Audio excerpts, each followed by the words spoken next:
Welcome to the Successful Nurse Coach podcast.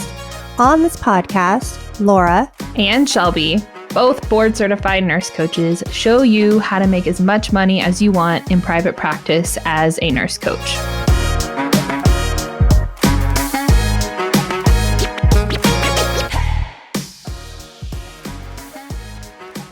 Hello and welcome, Successful Nurse Coaches. It is Shelby and Laura here today for episode 3 of the Successful Nurse Coaches podcast. And today we are going to be talking about one of my favorite topics of when to quit your job and go all in on your nurse coaching practice.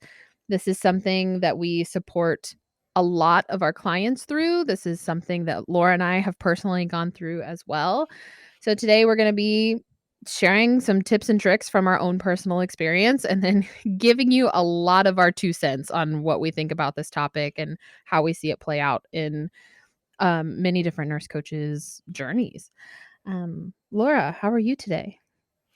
I'm well. I'm just sitting here listening to you talk and reflecting on the day I quit my job and remembering all the feelings and what a big deal it was. And I forget how big of a deal it felt at the time to quit the job. So I'll kind of just share my story, and then Shelby, you can share yours if that's cool, to let our listeners know that we get it. We get this process. So I was working as an advice nurse for Kaiser, and at that time, I had been going through my own health journey. I had started working with a naturopathic doctor. And for those of you who don't know, at age 35, I was on 14 medications and I had 10 different diagnoses. And my primary care physician told me it was all in my head and just kept on referring me to psych. So that's how I started working with a naturopathic doctor. And after working with her, I was off all meds and almost symptom free in about 16 weeks. So my entire paradigm of health just got flipped over on its head. And I found myself in a job and in a role where I was on recorded calls having to give advice that I did not believe was true anymore. And I wasn't able to help my patients in the way that I wanted to. And so for me, I kind of quit. It was more of I was driving home from work one day and I just knew I could never go back. So this was just when I was exploring becoming a nurse coach. I wasn't done with certification. I wasn't ready to launch my practice. And I quit my job before I even launched my practice. And the feelings that I had during that time were shame, because I was going to have less income for my family. My husband could support us, but he'd have to work some overtime. And nobody understood what the hell I was doing, but I knew that I had to help people in another way. So I was in certification. I quit my job when I was in certification, and that was when I went all in. I went all in right in the learning process. How about you, Shelby? Tell us about, I was your peer coach partner, so Yeah, I know it well. Laura's had a front row seat to essentially all of this for me since the very beginning. Something I want to quickly acknowledge you on, Laura, is honoring your nudge. A lot of people, nurse coaches in particular, we talk ourselves out of our intuition, our intuitional nudges, if you will, and that's just like a really no bullshit. I knew I was driving home and then I acted, and it can be that, it can be, I won't say that was easy, but it can be that cut and dry, right? It can be that simple. My story is similar. It was 2017 and I was about to get married. I remember talking to Heather from the Nurse Coach Collective for an enrollment call into nurse coach certification. And I talked to her twice on the phone, and I was working in the ER at the time. I was working like mid shift, which was just like, I don't know, the worst, working 3P to 3A, and it sucked. And I remember getting off that call being like, okay, she's explained nurse coaching to me twice, but I still don't really know what it means. But there was, again, this burning urge of like, you have to do this. You have to. And so me and my then fiance, now husband, were long distance at the time, and I hung up the phone with her and I called him and I was like, I gotta explore what this means. We were paying for a lot of our own wedding too. So at the time, big financial commitments in a baby relationship and a beginning stages of a marriage. It was a really big ask for me. I never had to consult anybody on financial decisions before. And like I just remember feeling like I was faking it 100% of the way. I didn't know what nurse coaching was. I was marrying Rob, and we had been, I'm not kidding y'all, dating long distance across the world for years. Like we had spent very little time actually together in real life. There was a lot of newness in my life. And I jumped in. I was in certification. Everything was going great. Rob and I had moved cross country a few times while in certification over that 6 months, and that's when Laura and I got paired up. And I was kind of going through the motions in the course. Like, not that I wasn't playing full out. I knew that I wanted to create a private practice, but when it comes time to actually like commit on that want, it it is you find any reason not to do it, right? And I had a lot of really excellent reasons not to begin. And I know that I've told this story 100 times, but Laura was just like, "So when are you going to like start? when are we going to like do it?"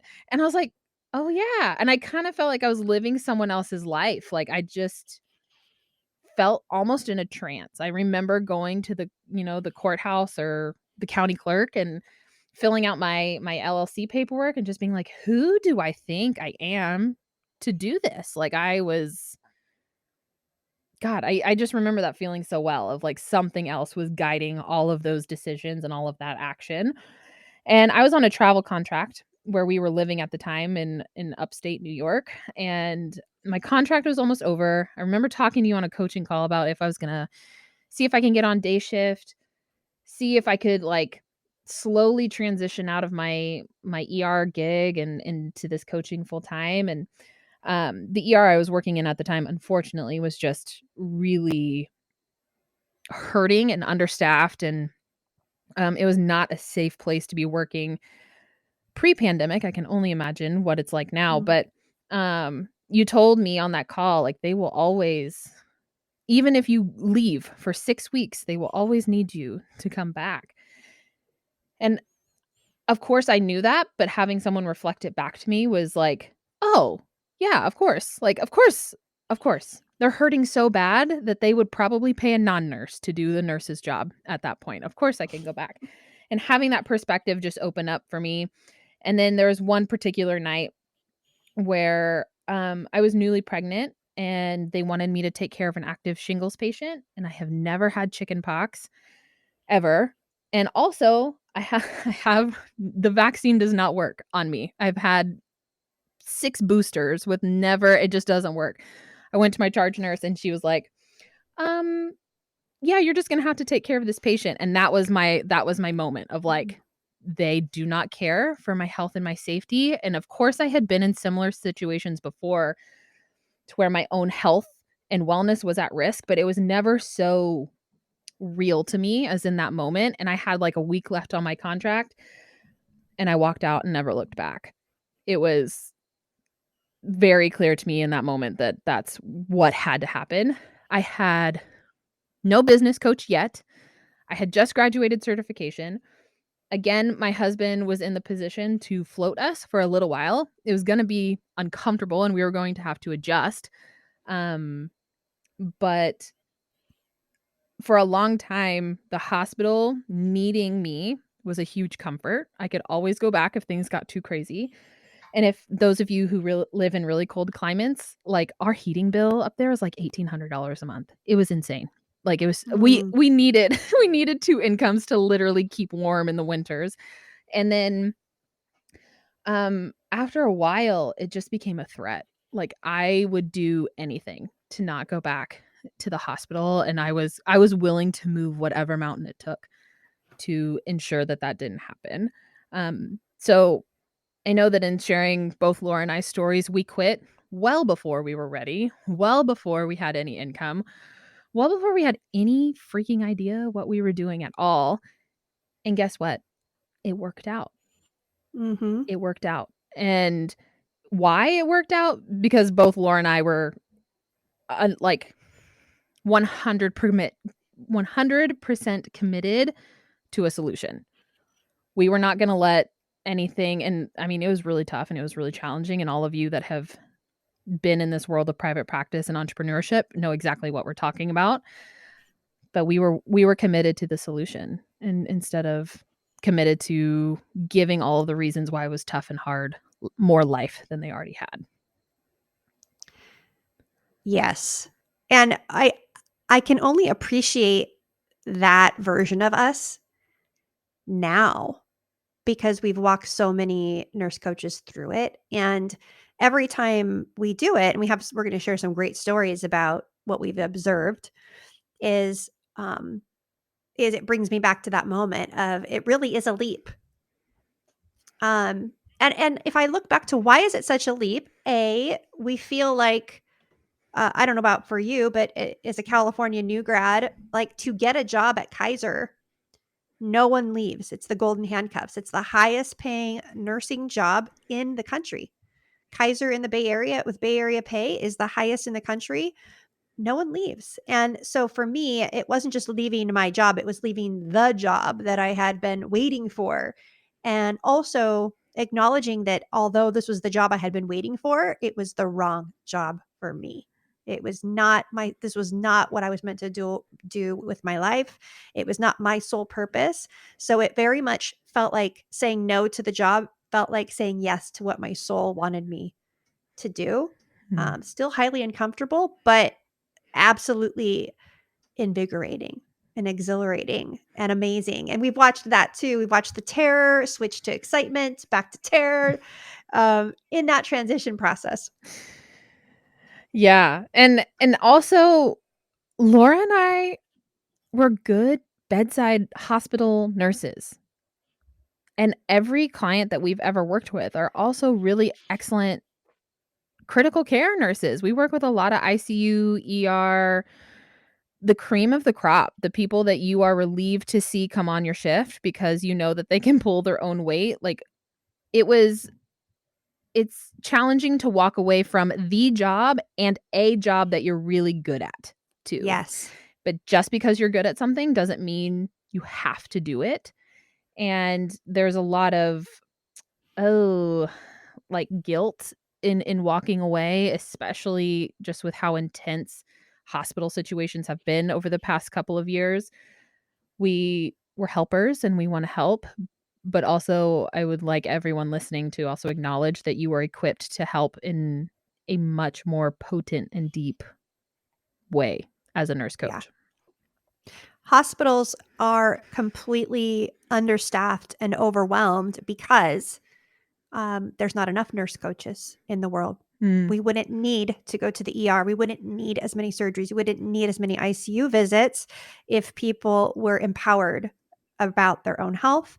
So, and if we can tie it to that, I think that can help lessen the guilt because we're attacking the same problem from um, a different angle, from a preventative angle, from an angle where we have major impact as well. 100%. 100%. What is in your groups, Laura, what is your experience when one of your clients is throwing this idea around on a call Mm. that they want to quit? Or they're like they of course we all want to quit, right? That's not unique, but like when they're shifting gears to actually be serious about it, what usually happens? Oh, I have a bunch of different stories, but I find that the minute that there's actual permission and the plan starts to form, like they've said it out loud to a group, I really want to quit my job or I want to go part-time. Quitting your job or titrating down. As soon as they acknowledge that and then they set the process in motion, it happens a lot faster than they realize. So over and over again, I'll have someone say, my goal is to replace my income and quit my job in 6 months. And what I'll find is that they realize that to replace their income, they might have to quit first. Mm. right? Like it becomes where staying at their job and working for their hourly wage is going to cost them because they can't invest the time and the energy into their job. So there is this moment where you have to leap before there's proof. Um, but I find that once the ball's rolling, that happens a lot faster. Yeah. And I know you've had that happen as well. I mean, I always tell people if you enroll in one of our programs, buyer beware. Very high likelihood you're going to either quit your job or you're going to change jobs. But transition's on the horizon for you. Yeah. It I don't know if I could really say it any better or add anything of more value, but yeah, I've seen many, many nurse coaches tell me that they wanna quit their job or significantly decrease their hours, and then they'll give themselves, like, a six-month timeline, and then by the next call, they come to the call and they've put in their notice, and it scares the bejesus out of people. I mean, rightfully so. That's a lot to like, take in 7 days' time, and they don't quit their job because they miraculously have a six-figure coaching income to magically replace it, right? They quit their job because it is physically painful to be living out of alignment any longer, and they are Yeah. so burned out, and they are so just completely tapped out in all areas that this is the solution, and for my nurse coaches who have a drastic shift like that, usually we find a new job, right? We find a new part-time PRN something to buffer as you build income. But do not be surprised how quickly the universe acts on your behalf when you put your money where your mouth is and start to take action on what you've always talked about creating. It can happen very, very quickly. And we've seen that also time and time again with people who or with nurse coaches who generate insane income for being a new Mhm. business owner. They create 5, 10, 15, $20,000 in 12 weeks, in 16 Yeah. weeks. And if you translate that kind of because the business model we share with our clients has such low overhead, that is pure profit, right? You only expense is really whatever coach you hire and the cost of a Zoom yearly membership, which is like $140. It's like all pretty low. So if you were to translate that into completely returning your investment within 8 to 16 weeks as a new business owner, if you were to put that in any tech startup, any other business, any doctor's office, like that's bananas. Right. It's crazy fast how quickly things can conspire for you. Yeah, and I feel like that's a good segue to some of the practical aspects of this decision. So, we at any time are coaching 10, 20, 30 nurse coaches, and they're all in different levels of some of them are um, nurse leaders working full-time salaried, some are working PRN, some are working part-time, and most of them who hire us have the dream to do this full time, to be a coach full time in private practice, working for themselves. And when people start to play with this, we ask them basically three areas of questions. And the first area we ask them to do is to take a really honest look at their finances. And even asking someone to do this can make them uncomfortable. But I ask them to write down how much they need to survive. How much money do they have to make per month to eat, to survive? Are they financially stable? What's the minimum amount of income per month they need to survive? What does their partner make or husband make? Is their husband on board? Can they create a budget together? It's nice to get actual numbers when you're making a decision like this. And one thing, Shelby, we didn't bring up is Oh my the gosh. health insurance one. I'll let you go into that Yeah. when we come to that point. So finances, really taking an honest look at what it's going to look like. Second is time. How much time do you have to dedicate to your business if you're working 50 hours a week? Like there comes a point where you have to have more time to invest in your business for your business to invest in you. So we definitely want to look at time and how that's shaking out for you. And third, and probably the most important, is mindset. Can you cultivate the entrepreneurial mindset when you're still relying on a paycheck? If you know that there's a paycheck coming in on the 1st and the 15th, are you going to go do uncomfortable things? Are you uncomfortable enough that it'll make you move and grow? Um, do you have enough in savings to give you several months of padding if you don't create a client? Because conversely, we don't want you to go into every proposal and be praying that they're going to say yes so that you can feed your family. We don't want it to be that dire and make you that needy either. So finances, we look at time, and we look at your mindset, and good old hanging on to a job before health insurance. This one's really interesting because this is like can be the reason why nothing's possible. And Shelby, you want to break this one down? Yeah, I can feel myself getting angry about it. Because I actually, this used to be a thing that we would address with clients a lot, but weirdly, it hasn't been in the past several months. Like I haven't heard this reason in a quite a while, a long time. So maybe that's why it didn't pop up when we were making our plan for this episode. But oh, health insurance. I understand that as as nurses working in a hospital, we have some access to some of the best health insurance plans available. They're super low cost comparatively. And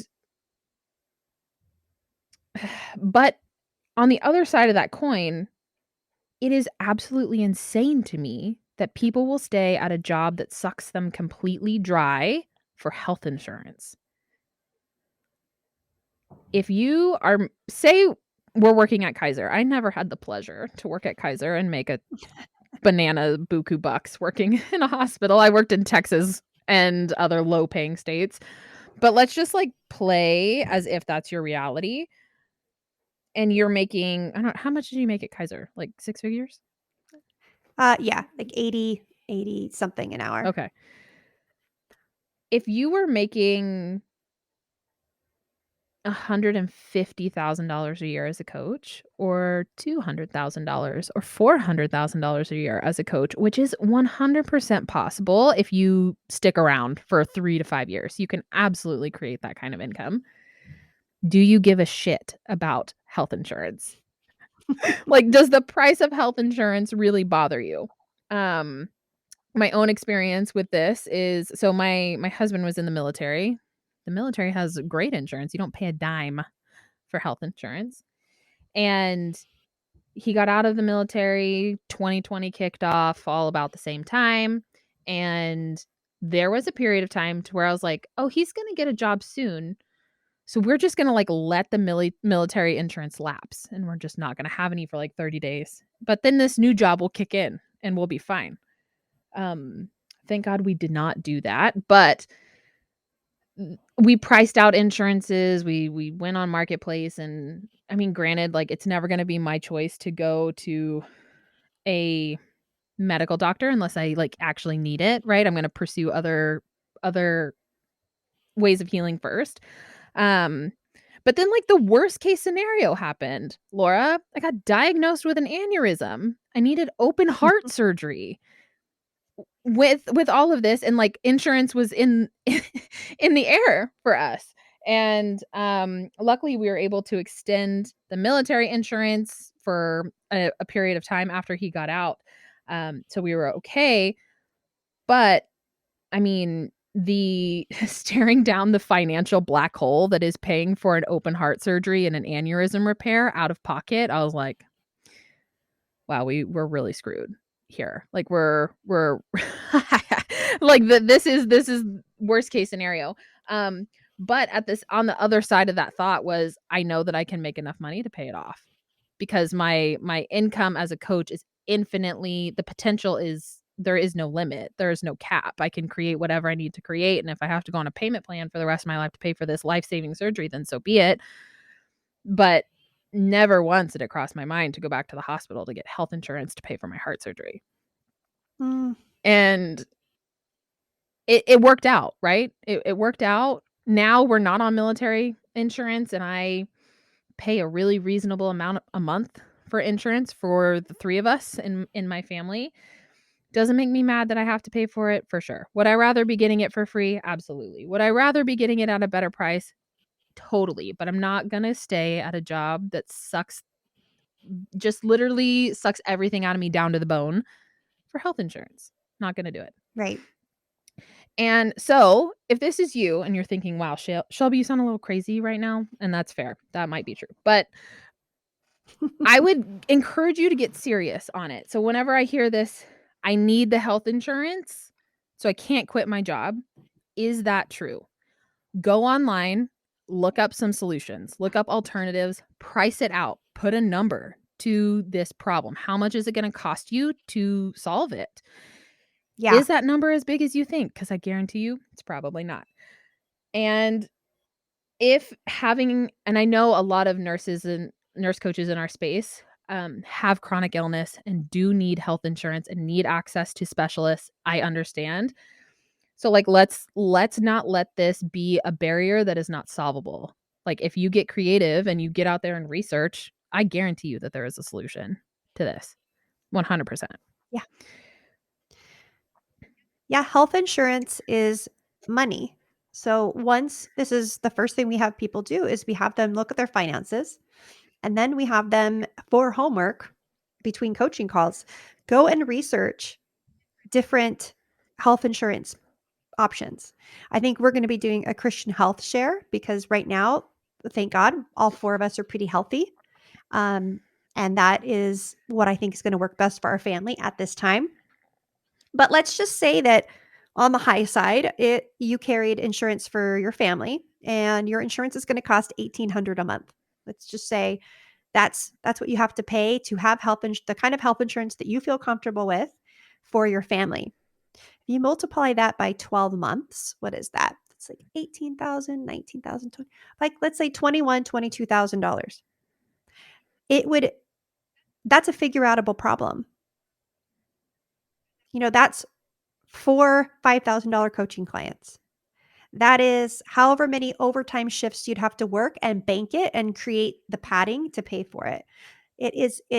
Health insurance is money, but money is a problem we can solve.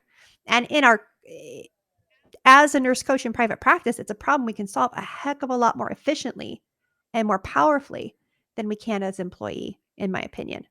So if we start thinking about it as not something that we have to have, but as something that costs money, and then we create a solution, it's definitely figure outable. And that's really high. I mean, there's other options that are more affordable. Sometimes nurse coaches be like, well, I guess we could go on my husband's. Yeah. And I'm like, wait a minute. Uh, We should have led with that one. That's a solution. But you have to just be the brain's really tricky. We've been brainwashed into being slaves in a system where we think we cannot be without employee created health insurance. And it's not true. right. Right. Yeah, it falls into the same category to me about how nurses have the most flexible, people tell us we have like the most flexible careers. It's so nice to only work 3 days a week. It's awesome. You'll never want for a job. I don't believe that that's necessarily true anymore, but that's what I grew up hearing about nursing in general. And it's just like not true. Like the cost of health insurance is, again, I'm not excited to pay it, but it's affordable, it's doable, Mhm. it's not astronomical, and there are, I don't know how many entrepreneurs in the world, but they're all figuring it out. They've all Right. walked this path before you, and they have all figured it out. Um, but yeah, I love that whenever we, like, get really into it and they're just like, "Oh, well, my husband has health insurance," and I'm like, "Yo, what?" Like yeah, that's the solution to this problem. Leverage the resources you already have. Mhm. Right. I also think another way that we can look at this, which is another way to problem solve this, is sometimes nurse coaches, let's say they're a med surg nurse and they're working 312s. And we all know when you work 312s, you actually are unavailable 4 days a week because you would need a full day of recovery after working 312s. Um, you don't have to necessarily quit your hospital job and have no income. But we have a lot of clients who have did something very similar to me. I told my naturopathic doctor, "Hey, I quit my job and I'm starting my own business and starting my own practice." And she said, "Oh my gosh, I'm so overwhelmed and busy. We should talk about how you could work here and help me." And so I was so lucky. I got a day or a day and a half of work a week for 2 years in her office, seeing all of her new patients. And I negotiated a pretty good hourly rate. So I loved that I got to not only learn, I got to be in front of my ideal client. I got to learn from this doctor, and I also had a paycheck. So I also had a little bit of security, of money flowing through me that I really appreciated. But that's also outside the box. And we have nurse coaches that take on jobs with chiropractors, or switch to something more aligned, that's closer to what they want to be doing. That can also be another way to make space for your private practice. Totally. And if we can start to also, I just wanna, like, bring to the table that you can start looking at those jobs, with, taking a less paying job at a chiropractic office or a functional medicine doctor, like, that is priceless exposure to your potentially ideal client. If you can somehow figure out a way to even get paid, I don't know, minimum wage or maybe a little bit better to be exposed to the people that you wanna work with, oh my gosh, what an opportunity because you usually have to pay to be in front of the people you want to work with. Yeah. So, and also you don't necessarily have to pick up extra shifts, right? We can go work at Whole Foods or a yoga studio or literally something that's way less stressful so that you can have a little bit of time to recoup and it's not traditional nursing labor. But there's so many solutions to this. I was even supporting one of our clients a few weeks ago and they were telling me that they wanted to quit their job, that they're mentally tapped out. I've seen this look on nurse coaches' faces a lot to where they're just figuring out how to make it all work and we're kind of coming to a breaking point. And they're a travel nurse and I was like, being a travel nurse is the best. Like you can just take a break whenever you want. And he has enough padding to do that for at least, I don't know, 4 to 6 weeks. And so I was like, we can just test it out. We can just test it. You can quit your job and we can have a full blown go at this, go very intentionally for 4 to 6 weeks. And if it doesn't work out, then we just go get another travel contract job and you're working in Yeah. 5 days. And that is the beauty of nursing in general is that you can go from nights to day shift or full time to PRN. And if you're working PRN, you can always pick up extra, hopefully, ideally. But there's so many ways to make your schedule flex with you in that first year Yeah. of practice. Yeah. I also remember saying this to you, and I remember Peter saying this to me. It was that nurses who quit their jobs to go full time into their practice, we are so unique because we can give it a go and we can change our mind and we can go back and we can make a little bit extra money. We could do a travel assignment. We could take a job we really don't like for 3 months just to make our business float if we need it. It's very, very low risk and high, high, high reward.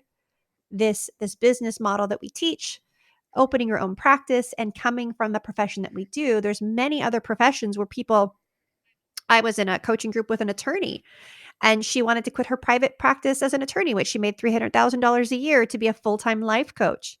And she worked for a firm where she could not go part-time. It was all or nothing. It was 60 hours a week or it was nothing. And she told me I was so lucky that I could work part-time. And I didn't think about that, right? We actually coached around that, and she ended up finding that she could be an attorney part-time and create this, but we are given this amazing path or multiple paths to make this work for us. Um, I have one question for you, Shelby. This is kind of off off the topic, but I think it's really, really important that we don't talk about enough is the social implications of quitting a job. Mm. So we see nurses quit a job to be solopreneurs, which means they're the only person in their business. They're usually working from home, they're alone. Let's talk about that transition because that can sometimes create stress if it's not addressed and or acknowledged early. Yeah, I think that your story and my story are actually a pretty good example of this, and again, we both ended up here, so I wanna ruin the story a little bit that we both ended up here, but when I first quit and then went in and started my own business, the time that I had without a coach was, like, 2 weeks. I found support very quickly, I invested. I was gonna figure out a way to make it work. And then I remember you and I touched base a few times, probably within the first, like, 6 to 9 months of us both opening our practice, and you were struggling going at it alone on getting the right Yeah. information and being able to take the right action, and it was not for lack of enthusiasm or your capability as a coach, it was just a lack of direction and having someone in your corner to support you. And as soon as you so I had a few successful months, like, right out of the gate. I made probably my first 10K within 10 months within 4 months, and, uh, then you hired a coach, and things instantly changed for you. All of your Yeah. enthusiasm and drive and passion had, like, a funnel to go through, you were able to take the right action. Yeah. You were able to connect and have a plan, and we see this a lot, so much, and it breaks my heart because, like, that part of the investing in yourself, in your dream, in your vision, I it's so important. Like, it is you cannot go at this alone for so many reasons, No.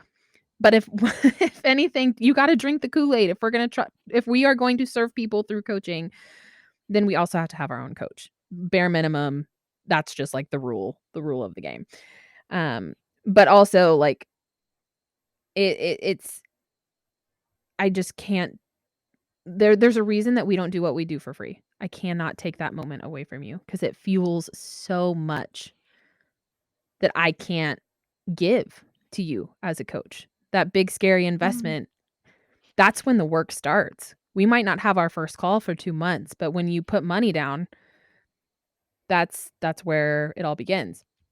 And nurse coaches who don't invest in themselves, or it takes a little longer to invest in themselves, again, we're all on our own path and things are unfolding exactly how they should, but they spin their wheels for months and they don't make money. And then a lot of them quit. Yeah, and they're lonely because they can't talk to their partners about it. They can't talk to their old coworkers or they're separated from their old coworkers. Nobody really gets what it is that they're doing. And that's just a recipe for failure because and I remember this, renting my office, hiring my babysitter, driving down to my office, getting dressed for the day and having no appointments on the books and then figuring out what the hell am I going to do for 4 hours working like what's the right next action? How do I prioritize? Um, that's where I feel like being in community, either in a community of colleagues, in an entrepreneurial community, in a group coaching experience, minimum, at least a coach. But this is not a career that flourishes when you're all alone. And one of the things I hear from nurse coaches is, well, I'll do an enrollment call with them. Well, thank you so much for everything you've given me. I'm gonna just try to do this myself and then save up enough to hire a coach. And that does not work normally. I mean, I feel like if that's you, if you're hearing me say this and you're going, "Ouch, she's talking to me." Maybe I'm the one that she had the call with. At the minimum, it is your responsibility to find somebody or a group of people to support you. Even if you have to call all of the people from your certification. If you have to go find your own free group and lead it and create the accountability and create support, then you need to do that, because this is not a business that you're meant to be alone in your room or in front of your computer, and to be Yeah. successful. Our whole business is built off connecting with people. That's the Yeah. premise is to not just be connecting with people on, like, a surface level on if I can sell them on my coaching or not, but, like, deeply connecting with people, and that starts with your own work. Yeah. The mental what do we wanna coin it as? I've heard it called as mental spaghetti, but, like, the mental gymnastics that goes on, 100% I would have given up if I had not had a coach Yeah. to keep me from to talk me out of it, essentially. Um, so And have a yeah, team, like all of our programs are group programs for that reason, because we find that feeling like you have a team that knows your goals, knows what you're working on, so that when you say you come to a call and say, I just got my third client or my second client, and you have 6 to 8 other people or a group of 25 people cheering you on, clapping for you, witnessing you, mhm, it means like so much. It means so much to you. And in conversely, when you have a string of no's, which is going to happen, that you have 10 other people reminding you how awesome you are and that this is normal, nothing has gone wrong. So you don't spin, yeah. right? It keeps you from spinning out. So we got a little off topic. That's fine. Shocker, shocker. Yes, but I hope that as if you're listening to this and you're not plugged in to a coaching space or you feel like you're on the fence of quitting your job and you don't have the support in your corner, here's the sign. Here's the sign to reach out. Again, we'll probably go blue in the face saying this. We would love to support you, but it does not have to be us. It just has to be someone. And Yeah. the world just so desperately needs what you want to bring to life and bring to the world and the healing potential that you have. We will also include our free Facebook group, because at the least, that is a amazing free community of nurse coaches all doing this private practice thing. And the name of our group is the Successful Nurse Coach. And in our show notes, we will put that link for you guys to find us if you're listening to us for the first time. Yeah, come hang out. I get so many messages from new nurse coaches and they're like, "Oh, this is where everyone who's doing a private practice is hanging out." And I'm like, "Yes, we exist. We are not mythical. There are dozens of us at this point. Please come get plugged in and we yeah, just can't wait to have you part of our community. It's super fun." Awesome. All right, guys. Well, we love bringing this to you. We're going to bring you another episode next week, and come find us. Don't go at it alone. See you later. Bye.